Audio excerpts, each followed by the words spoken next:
Dalam beberapa waktu kemudian, suasana menjadi begitu hening dan tenang.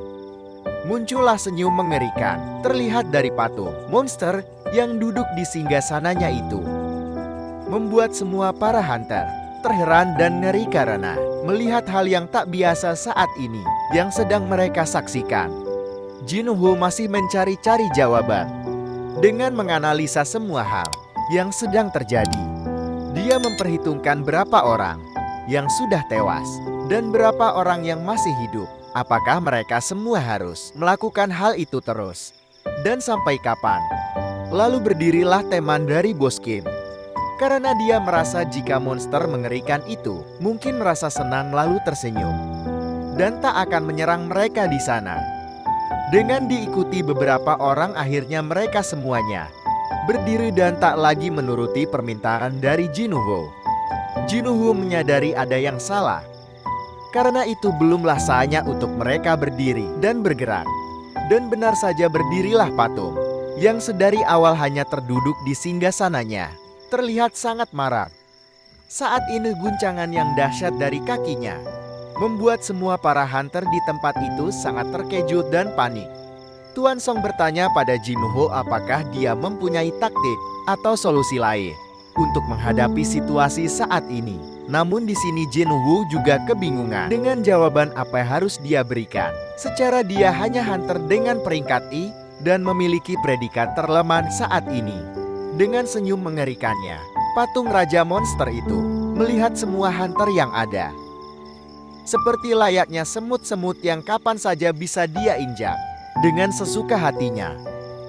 Lalu Jinwoo mengingat peraturan yang kedua yaitu memuji sang raja. Maka salah satu dari mereka pun mengajukan diri untuk melakukan pujian-pujian itu karena dia salah seorang paduan suara di sebuah gereja sebelumnya.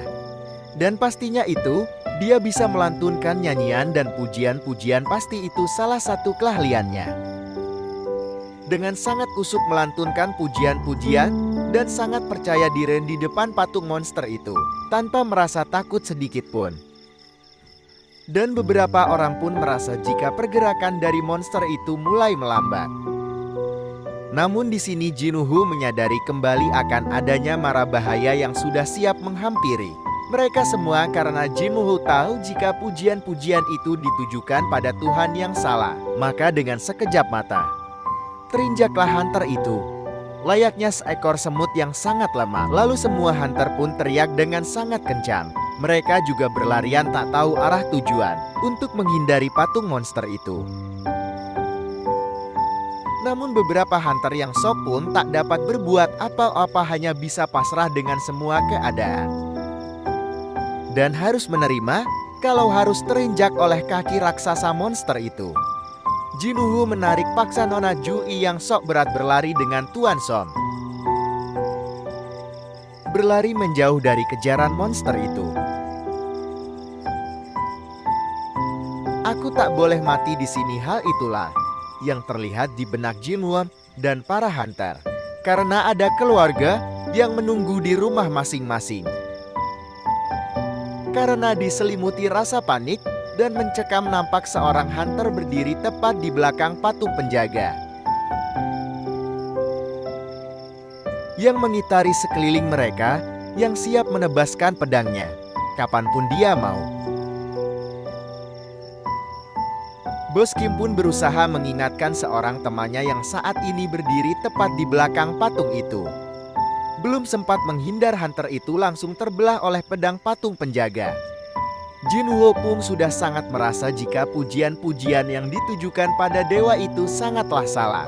Karena makhluk itu bukanlah wujud dari seorang dewa, melainkan perwujudan dari iblis yang sesungguhnya.